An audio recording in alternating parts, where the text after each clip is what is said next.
your long-term plan, whether it be an investment for your family on a residential piece of property, second home to enjoy life with, or you actually have to build your gadgets and gadgets and you need a spot to put that gadget and gadget in, but you use the commercial investment as a complement to that business plan.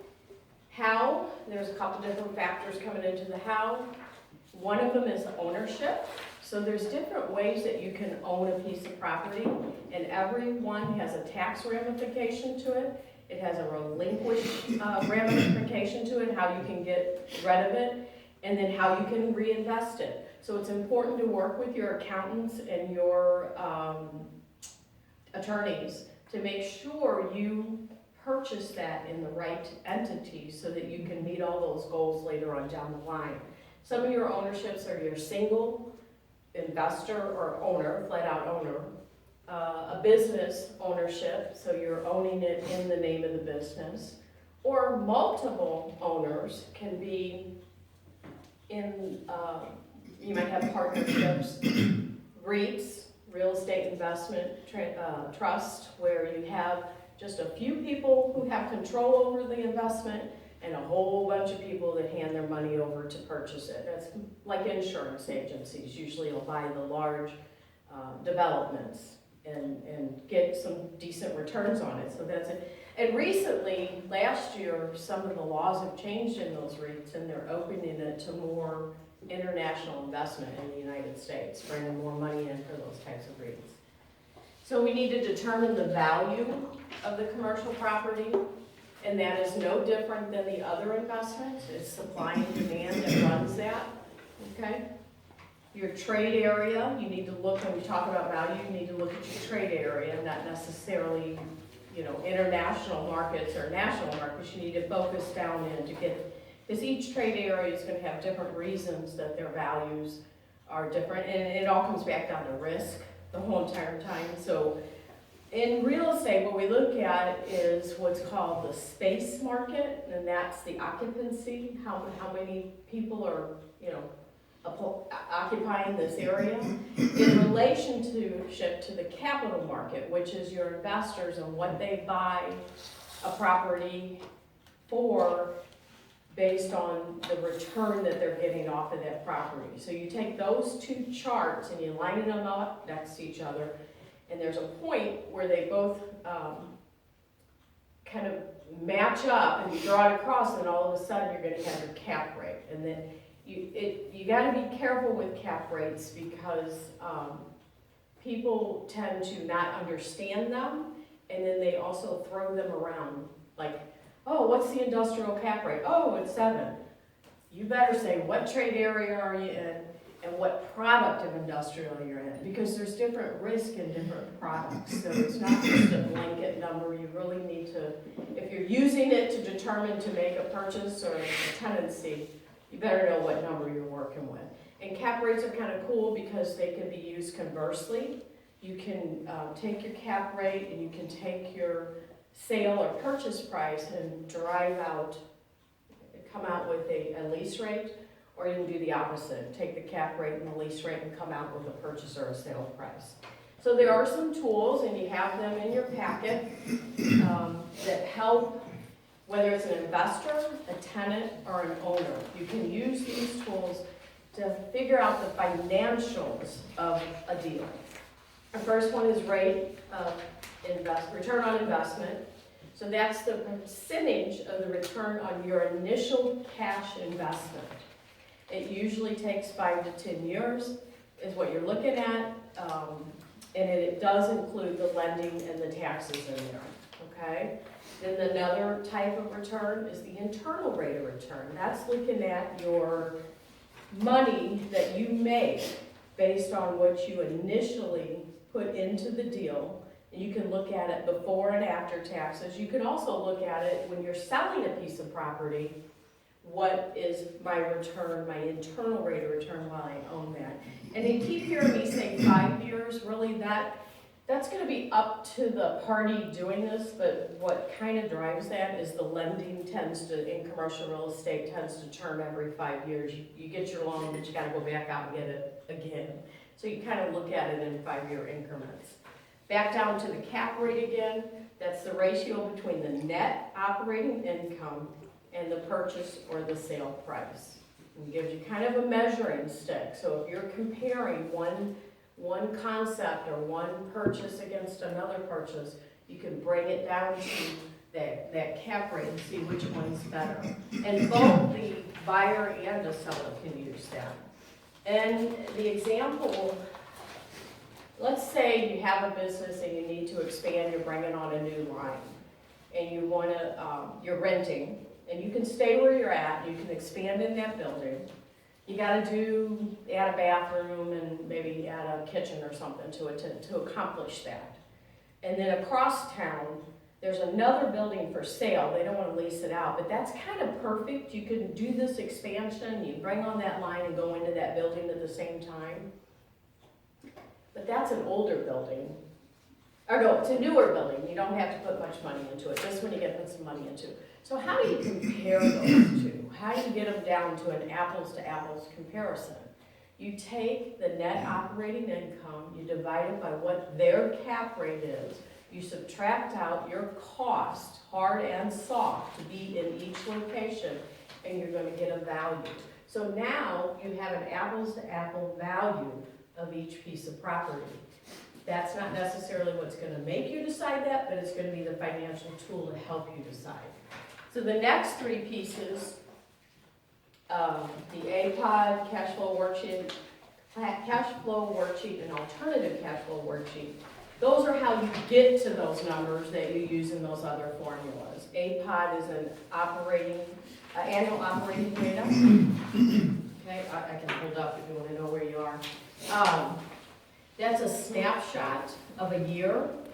It's based on the information provided to you by the other party, and or if you're the tenant already, you're going to know those numbers. But usually it's more of a back of the napkin for a purchaser or incoming tenant to say, yeah, that's within reason as to, oh yeah, the vacancies in this area are around 5%. The management fees, oh, that's kind of a high management fee. I see where I can save money or opportunity there, and kind of get an idea in the end, what is my cash flow going to be at the end of that year? So it's a snapshot of a year. The cash flow worksheet is saying, okay, over a time that I want to own this, which is 5 years, and in this instance, this is just a recent transaction we were working on. This was actually 5.166 years. And it's important to know how many months you're actually going to do that investment, because you're looking at your depreciation also, and that goes by month. It don't go by year, it goes by month and year. So you got to know exactly what those numbers are. So you look at it, you break it out, you get your before and after tax returns on there, and then you can also plug some of these numbers into the capitalization formula also. Alternative is when you're going to sell it. That's the next page. And when we were doing this one, we looked at the conservative, which was a 1% increase per year when we go to sell it, versus the aggressive, which is a 3% increase per year. So if you're making a decision, you're going to figure maybe we're in here. Now, one of the negative things about this is it's speculative. It's using an agent who happens to have knowledge of the market to help you determine how much will those rents go up. What do you think the cost of owning that business is going to be? How much does that go up? What's changing in the market to affect these numbers? If you are purchasing a piece of property, you are also using this paper, because you're going to have to make a game plan for leaving, not only purchasing, but leaving. So you want to make sure it makes sense, or at least have a game plan to do it. Cash on cash, I don't have that in here, and gross rent multiplier, I don't have a sample in there either. Don't use it too often, don't get asked to use it. I think people use it, it's just a simple formula that they could do it themselves and they don't ask me. So cash on cash is the ratio between the before tax cash flow to the tax cash you originally invested. And gross rent multiplier used mostly in multi-tenant or apartment type settings where you have multi-units in the deal, and you're taking your purchase price and you're dividing it by your gross income. So it's not accounting for your expenses. It's just to give you a number so you can compare one property to the next. Okay, I'm done with all the geeky stuff. that part to me is, you know, not as fun as the rest of it. So let's talk impacts on a commercial real estate. Anybody can stop me at any time if you have a question. I appreciate it. So we're going to talk about the non-tangibles. What transaction it's not an announcement that came last week about a large potential commercial real estate deal that's going to happen in St. Louis. Anybody know? Yes, the NGA. Okay, so they had a cornfield that was going to be given to them, and they could start from ground up and do whatever they want, or they had a redevelopment where they had cost to knock down buildings. They have to kick people out of there, eminent domain. They have environmental issues, they already know it. Why would they pick this one with all this hair on it versus this one that's simple? What was their number one reason? People resources. Well, that one over there wasn't simple. There was an impact to animals on that one. Okay, but as far as their decision making, they're using a non-tangible reason why they, at this point, are leaning towards this one. And it's because there are people that they already employ, wanted to be over here versus over there. And they have more resources of people coming out of universities. There's more bodies, more people on the level of education that they need than they would over here. So that's what we're talking about on a non-tangible, and everybody weighs that non-tangible differently. So they don't always just look at the numbers. Weather, youth and progressive environment, healthy. I moved a company last year, it was second generation out of an older part of town because they want to be able to go sit down, eat lunch at a nice restaurant, talk to each other, and where they were, it was fast food, fried, everywhere. And so literally that was really high on their list of why we were moving their company. Employee base, environmental build, green, what's called green, wanting to build in an area that's progressive in that area. Infrastructure, perception. How does my client see me? Do I need to be in a lower end looking area so they don't think I'm making a whole lot of money? Do I need to be in a higher end area? Proximity to your client base, proximity to your materials. Does anybody ever hear the story about why AT&T left St. Louis? The real reason or the one that they publicized? The real reason. The executives don't want to pay taxes. Well, that might be another reason that they left. The guy that was heading that, their headquarters at that time was an African-American gentleman. And he was rejected into the Mac Club downtown, the big Mac Club. He said, I'll go to Texas where people will play with me. And that's what we hear, one of the stories was that they pulled out. So you never know how high that priority of those non-tangibles are. I do want to put a little bit in here. If you own a business and you're buying a building to be part of that investment and for your later, a lot of times you just hear people say, that's my retirement. Be very, very careful to understand that building, that you're not buying something that is so dedicated to your widget and gadget that the only person that's going to buy it is your competitor in the end. So you just have to be sure that you're buying something that is, quote, marketable when you're finished using it. So good, we have a buyer, we have a seller, we have a price tag, everybody's happy, we're going to do this. Uh-oh, we got a couple other things you got to meet. You got your entities, which is your cities, your counties, your regulations, your fire departments, all those kind of things. You got to make it through what they see is protecting the public or designing their plan to go forward to make their city progressive in the future. So you have to make sure we meet all of their demands. You also have the lending aspect. If your lender's gonna be involved in that, they want say-so on the risk. They want say-so on what it looks like in the end. So you have to go through their qualifications in order to get that deal done.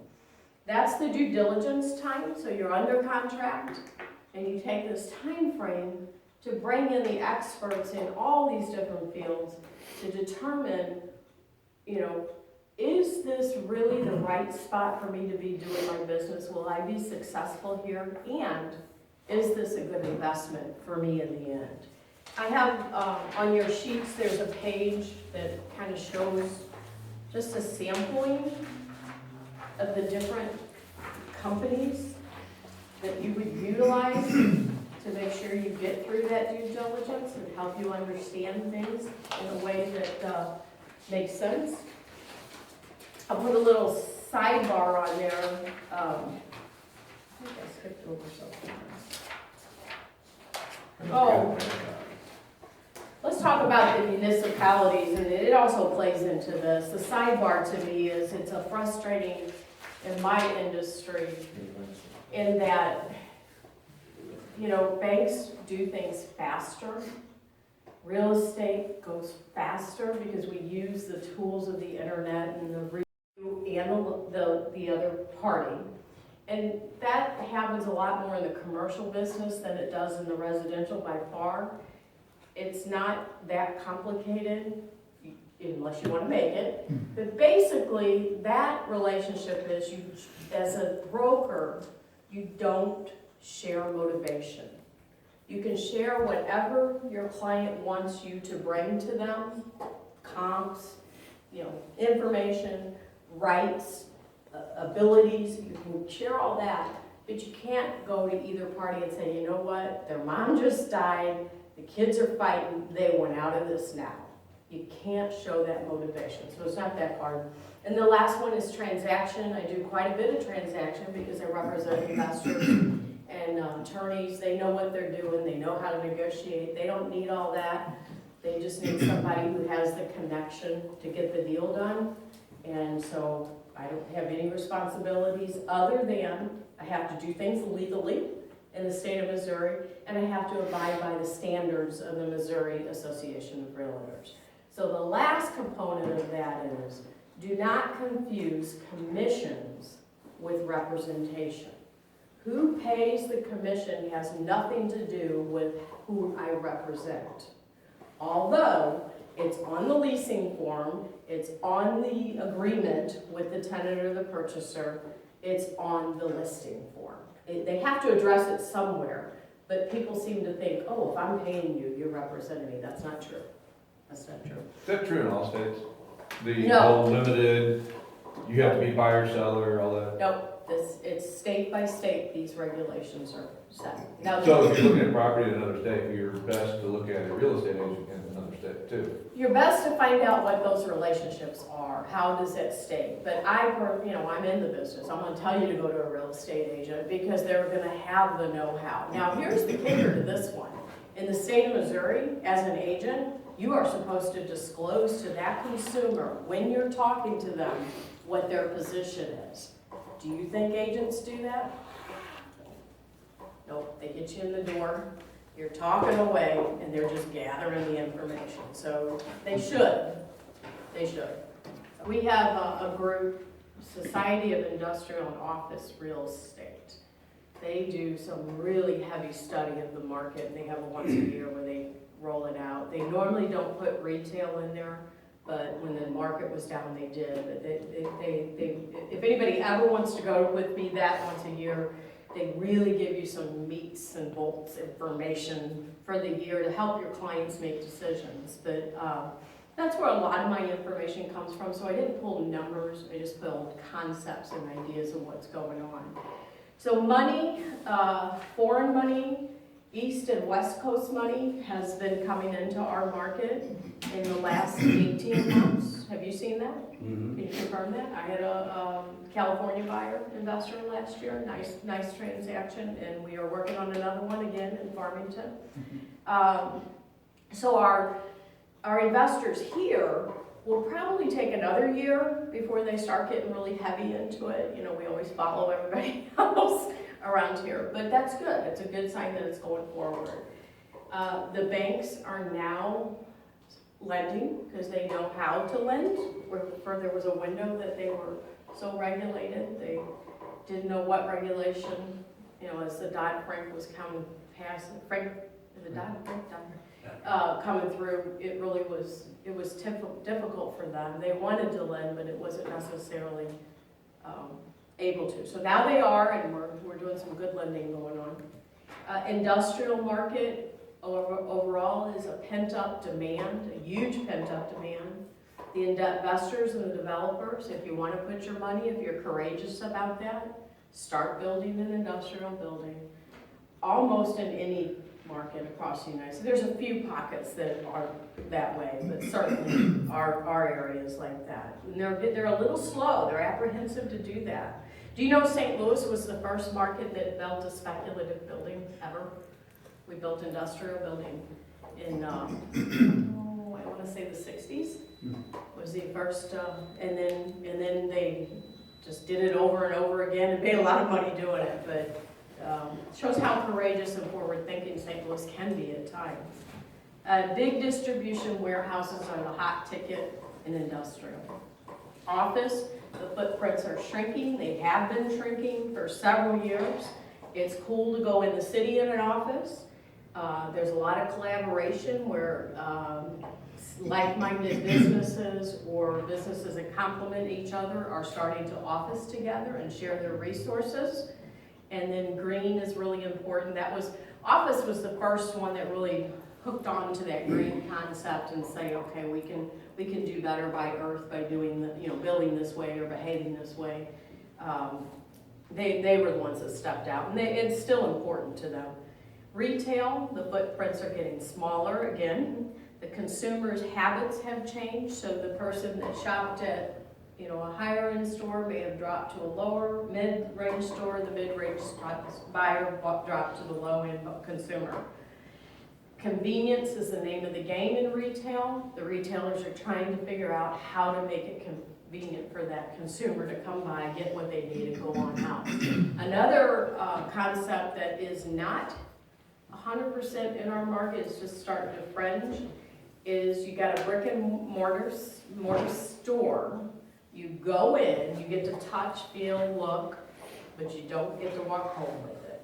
It gets ordered online and it gets dropped directly to your door. And that's where the big warehouses are coming into play, why those are kicking up. Residential, the downturn really affected that market, obviously. So as far as multifamily goes, we got about another 3 or 4 years where if you build a multifamily building, they will come and you will have income on it. We have the baby boomers that are going into retirement, there's a good section of them that want to be in a multifamily versus an individual home. They don't want to finish out their life in that home.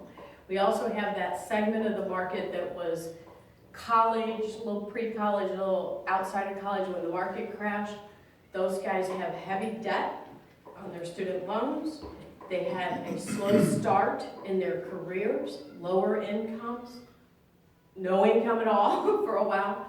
So they are not as bankable as far as getting loans for buying houses. So they are staying in rental situations way longer than their parents ever did. So that's where that opportunity is multifamily. In St. Charles, we're awesome. We work together a lot, and we work on infrastructure, we work on health, and that's why we stayed somewhat healthy in this market. The glutton of, we had 7 years worth of ground opportunity where developers had bought ground to build residential houses. And then the market crashed. We had 7 years worth of inventory out there. The 3 companies bought the majority of that good inventory. So what happened was our middle market and our small market residential builders, they're struggling because they don't have that product to buy. So we're really, that means they have to go for other concepts or pay a little bit more and pinch their profit line a little bit. Leaving the small developers really kind of on the back side of that. The retail is healthy. Go into any city, you're gonna see a crane somewhere in St. Charles County putting some sort of retail in there. Industrial, again, we're in the same boat. We need speculative investors. If you talk to every economic developer in our county, they put RFPs in the trash can because we don't have those buildings to fill that RFP. So if you're an investor, that's an area for you to be looking at. The office is the lagger in our county. They finally are starting to fill the secondary spaces up. Rents have stabilized, the negotiations starting to be better for the landlord. As far as Class A office space, we don't have a whole lot of it to talk about. We just didn't develop that way as a county. So if you... Is that why a lot of people are going into the retail spaces for business, for offices? Because there just aren't enough available for everyone? As the downturn was, Class A and retail are 2 different things. So a Class A user would not go into a retail. But that happened because we had so much retail, they got pretty good deals. So it wasn't necessarily what they wanted, they got such a good deal, it was kind of stupid not to. What's the Class A, is that like an office situation? Well, Class A by definition has a couple different components to it. It's how the building is used. Okay, so does it have the latest technology in it, you know? Is it in a location that is Main Street? It's gotta be on a main thoroughfare or a main destination where somebody would It go. was like a big building on 40 or something. Yes, correctly. So when you, like MasterCard and all that, that's more Class A. Okay. And then materials, you can take a downtown building and make it a Class A building, but it's not necessarily a Class A with its old materials. Okay, so you have to, you can keep old materials, but you have to make it new technology per se. And so if you were investing in our county and you came to me as a Class A investor, I would be very careful. There's only maybe 3 spots I would say, okay, we're gonna look here and we're gonna invest our money. I think it's too dangerous in our county to try to say, okay, I'm gonna throw this building up here and try to fill it. So like Wall Street, you know the Wall Street building, Caves, Zumwalt exit, Yeah. you know what I'm talking about? By all those restaurants where Chevy's and all those were. It kind of sets back, it's a big old glass building. Now that would have been considered a Class A building, and in St. Charles County, we call it. Okay, so where the Costco, is it Costco that's Yeah. there? You know where Costco is in Zumwalt? So It's go Sam's. east. Sam's. Sam's, okay, there we go, Sam's. And you go east, and it kind of sets back a little bit behind there. By Mr. So see, Sam's. it's not Class A, because you can't even identify where it is. I know there's some development there that I never paid attention to before. Is it like right next to that little convention, that little Yeah, yes. banquet center? The banquet center, yes. Yeah, That's I know what behind you're the talking banquet about. center, Yeah, I saw that just the other day, I'm like, I don't remember that building being there. Well, guess what? It's about ready to get a big old empty spot to it, because SSM was in some of the upper floors and they're moving up to the corner of their new building. Yeah, so it's nice space, but it's hidden. Yes, which makes it non-Class A. What does that make it, like a Class B? See, is there other Class terms B. for those? Class Okay. B is what I would throw it in. But when it was built, we called it Class A because nobody else had anything like it around there. And it was specifically built for some particular tenant. And then SSM was very healthy, you know, kept it healthy. But now they're out and it's got opportunity coming. And I got an idea for it actually for that. Okay, any other questions?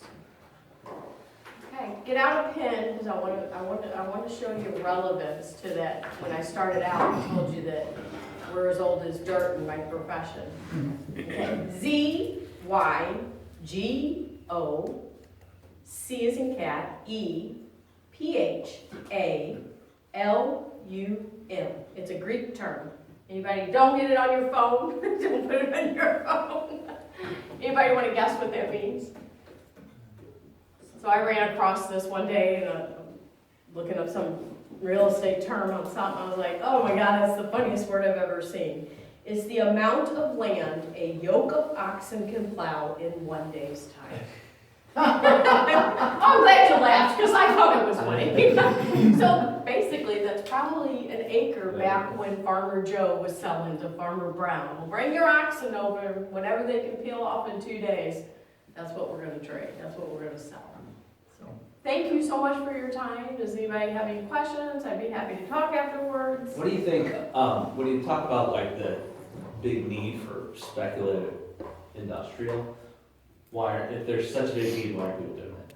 Why aren't investors and developers doing it? Do you think it's just the cost No, involved? no.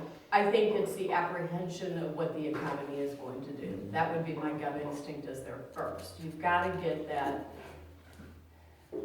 that level of tomorrow is going to be better. And we're getting there, we really are. I don't think it's the cost, I don't think it's the lending, I think it's that bump of it's gotta be, especially we're in the show me state. And it's an election year right currently. Exactly. The stability isn't there. It's not as bad as everybody wants to make it out to be, but it's enough that people aren't gonna move. And saying that we're in the show me state, we're gonna have to see somebody else do it a couple times and be like, okay. Yeah, most of the people that have that kind of money are very conservative too. And by the time we see a couple of people do it, we're gonna start the downhill slope. And then everybody's gonna jump in and lose their When the money. price goes up then, Yeah. then it's down. Yeah.